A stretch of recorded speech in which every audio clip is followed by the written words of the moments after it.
नमस्कार दोस्तों, मैं हूं परविंदर सैनी। दोस्तों, आज हमारे साथ इनेलो के नेता करण सिंह चौटाला हमारे साथ हैं और इनेलो जो है इस बार पार्टी को मजबूत करने के लिए काफ़ी प्रयास कर रही है और इसी कड़ी में जो करण चौटाला हैं वो भी लगातार मेहनत कर रहे हैं। चलिए उन्हीं से बातचीत करते हैं और उन्हीं से जानते हैं कि आखिरकार क्या पार्टी ने प्लानिंग की है, किस तरीके से जो लोग कह रहे हैं कि इनेलो पार्टी अब खत्म हो चुकी है, उसके वजूद को बचाने के लिए क्या संघर्ष कर रहे हैं। करण चौटाला जी, सबसे पहले आपका कार्यक्रम में स्वागत है।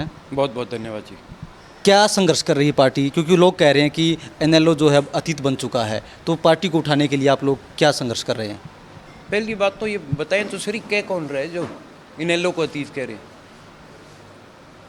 काफ़ी सारे लोग जो कह रहे हैं कि भाई इनेलो और जेजेपी पार्टी जो है अब तो वे आई गई पार्टी हो चुकी हैं, अब समय जो है बीजेपी का और कांग्रेस का है।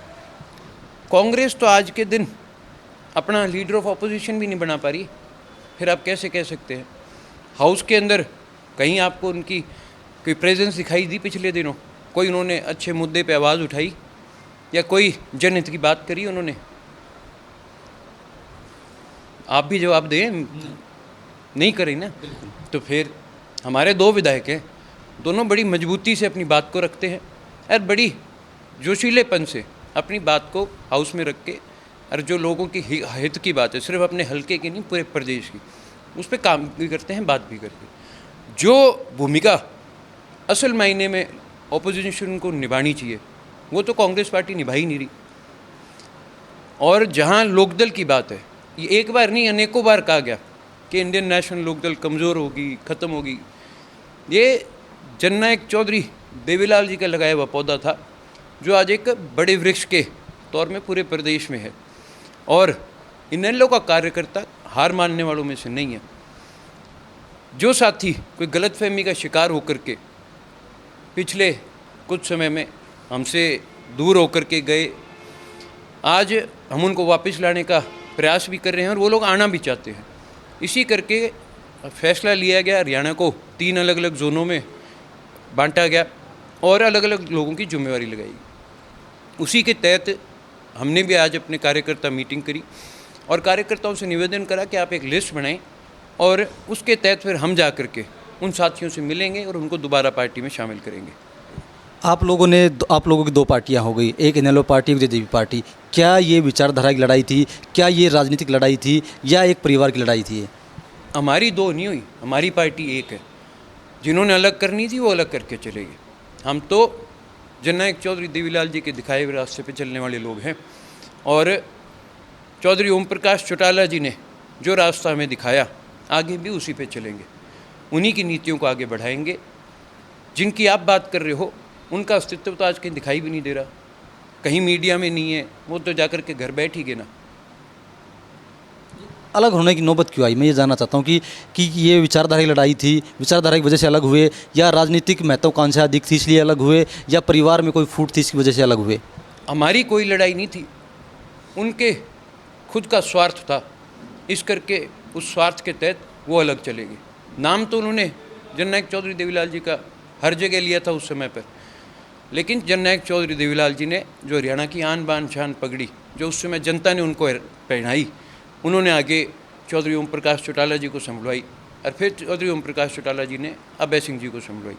हमने उस पगड़ी को कभी झुकने नहीं दिया, किसी के कदमों में नहीं रखा, और ना ही आने वाले समय में कभी रखेंगे। करण जी, एक बात तमाम नेता कहते हैं, आपकी पार्टी के लोग कहते हैं कि हम भी देवीलाल के मार्गदर्शन पर चलते हैं, और दूसरी तरफ जेजेपी के जो नेता हैं वो भी इस बात को उठाते हैं कि हम भी जो है देवीलाल के मार्गदर्शन पर चल रहे हैं। तो वास्तविकता क्या है? ये मुझे बताने की जरूरत नहीं है, तो जनता ने देख लिया ना। जो नहीं चल रहे थे उनको तो ज़मीन पे ले आके बिठा ही दिया। क्या भविष्य में कभी ये दो परिवार जो अलग हुए हैं, क्या ये परिवार एक हो सकते हैं? जैसे ही मैंने आपको बताया, जब विचारधारा ही वो नहीं है तो कैसे हम एक हो सकते हैं? हरियाणा में आजकल एक जो गन कल्चर है उसको लेकर एक विवाद छिड़ा हुआ है। तमाम कलाकारों के जो गाने हैं वो डिलीट किए जा रहे हैं, तमाम तरह की बात जो लोग वो कर रहे हैं। तो आपकी पार्टी क्या सोचती है, आपकी पार्टी स्टैंड क्या है? देखिए, मैं इस पर कोई राजनीतिक टिप्पणी नहीं करूँगा। ये कहीं ना कहीं हमारे प्रदेश के कलाकारों की बात है, और पिछले कुछ समय से हमारे जो ये हरियाणवी इंडस्ट्री है इसने बहुत ज़्यादा ग्रोथ करी है। और ये बात मैं नहीं कह रहा, ये पंजाब के कलाकार भी मानते हैं। पिछले दिनों मैंने सोशल मीडिया के द्वारा बब्बू मान जी का भी बयान सुना था और उन्होंने भी इस बात का विरोध किया था कि इस प्रकार से गानों को बैन करना गलत है। क्योंकि आप गाने बैन कर रहे हो तो आज टीवी पर या थिएटरों में पिक्चरें दिखाई जाती है जिसमें सरेआम कत्लेआम दिखाते हैं, नशा दिखाते हैं, फिर आप उनको भी बंद करिए। सिर्फ और सिर्फ गाने बंद करने से गन कल्चर थोड़ी ख़त्म हो जाएगा। अगर गन कल्चर ख़त्म करना है तो फिर ये जो बाहर अपराधी घूम रहे हैं इनको पकड़िए।